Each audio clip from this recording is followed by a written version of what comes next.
perfect for a special occasion.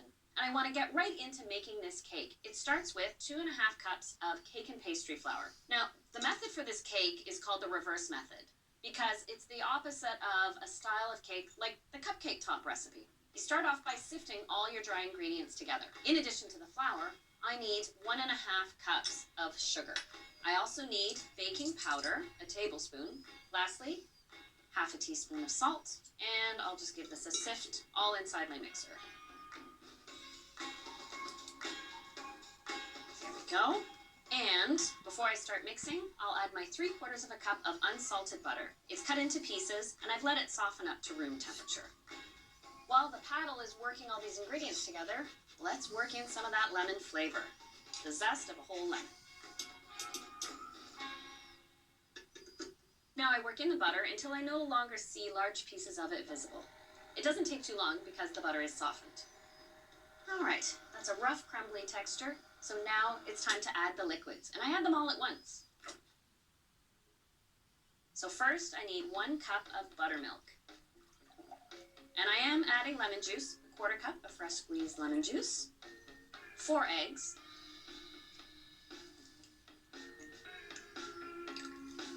and 2 teaspoons of vanilla. An easy ingredient, but one that actually helps to keep your cake moist for days, 2 tablespoons of vegetable oil. Give that a quick whisk. That light lemony color in these cakes comes really from the eggs, not the lemons themselves. There we go. I'll add this all at once. And then mix on low speed and then increase the speed just to aerate the mixture a bit.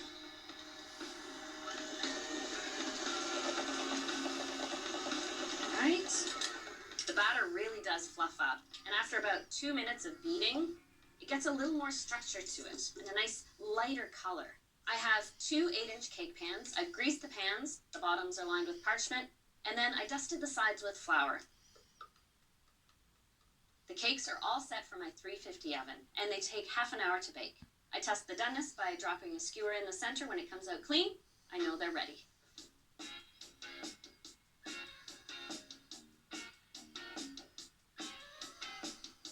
What I like to do is let the cakes cool in the tin for about half an hour. Then I turn them out to cool completely. Now it's time for the coconut filling. The first thing I do is I measure a cup of whipping cream into a sauce pot. You do want a deep pot. You fit a lot of ingredients into the pot.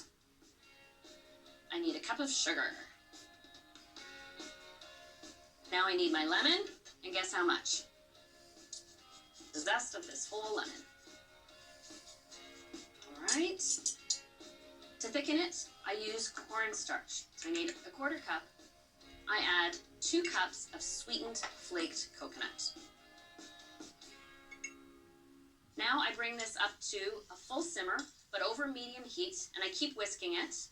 And I want to see it liquefy and actually fully simmer. I want to see bubbles break the surface. That way I know the cornstarch has fully activated. And at that point, then I can add the eggs. Oh, there we go. Now I'm going to turn off the heat, but I'm not done cooking yet. I have 3 eggs here, and I want to whisk in a little of this hot mixture into my eggs, just to warm up the eggs, basically make an introduction. Hello, egg yolks. Here's some hot coconut custard. It warms it up, so then when I add this back to the pot, it won't curdle. Because I have the heat off, I've got a little time buffer here. So now I can whisk it in, put this back on medium heat, and this time it's to simply thicken up and cook out the eggs. All right, now it's ready to come off the heat. So I'll transfer this to a bowl, and then to cool it down even more and add richness and set, I'll add half a cup of unsalted butter. And I'll give that a whisk in. Just whisk it until it melts in completely. All right, the last addition, vanilla, a teaspoon. And then if you like adding coconut intensity to your coconut desserts, half a teaspoon of coconut extract. So what I'll do is let this cool down and then chill it completely. Once this filling has cooled and my cakes have cooled, it'll be time for a rather inventive buttercream recipe. But really, it all comes down to the lemon.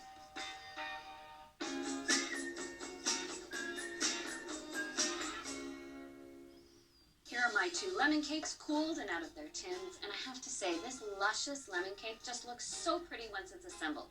So my next step is to make the buttercream. So what I have are 2 egg yolks here, and I'm adding to that a 1/4 cup of fresh lemon juice, and surprise, surprise, the zest of a lemon. Let's just load it up with the lemon flavor. Now I need a 1/4 cup of sugar, and I'll take this over to my water bath. Whisk this until it doubles in volume. I'm cooking out the eggs along with the lemon juice, so when it mixes with the butter, it becomes fluffy and smooth. All right, now that this has doubled in volume, I'm going to cool it down by pouring it over 2 cups of sifted icing sugar. It almost looks like a lemon mousse at this point. All right, so I'll transfer this to my mixing bowl. I have 1½ cups of butter here, cut into pieces and just at room temperature. And I'll start adding this a little bit at a time, and then just let the beaters do all their work and make this into a beautifully rich but fluffy frosting. All right, and I'll add 2 teaspoons of vanilla, work that in, and my frosting is done.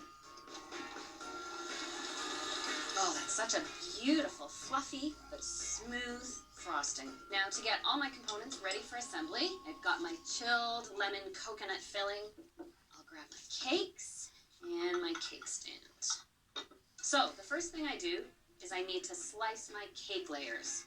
When I'm cutting a cake horizontally, I don't cut just in one direction because inevitably I either go up or I go down. So what I do is start from the outside and just make little cuts working inwards. That way, you get cake layers that are nice and level.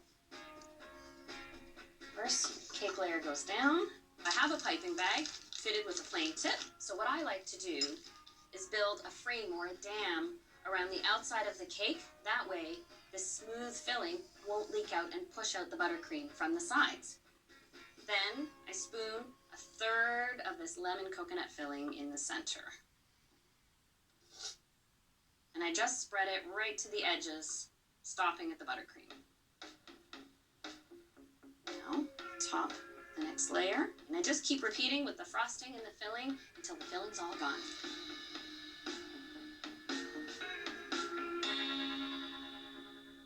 I like to put the bottom of the cake on top. That way I know it's nice and flat. And now I want an even coat of frosting on the top and the sides. Don't panic because I completely cover this cake in coconut. So any little mismarks or imperfections, it's all going to be hidden under just a beautiful blanket of coconut. I'll smooth out the sides.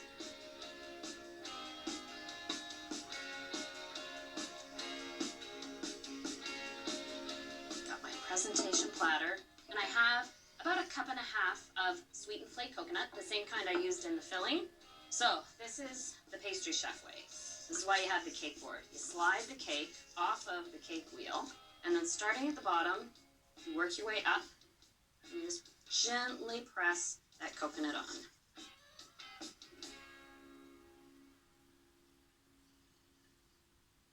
And then the finishing touch, a sprinkle of coconut right on top. Pretty nice. This is quite a substantial cake. It does feed a crowd, but you do need to chill this down for a few hours to set the buttercream.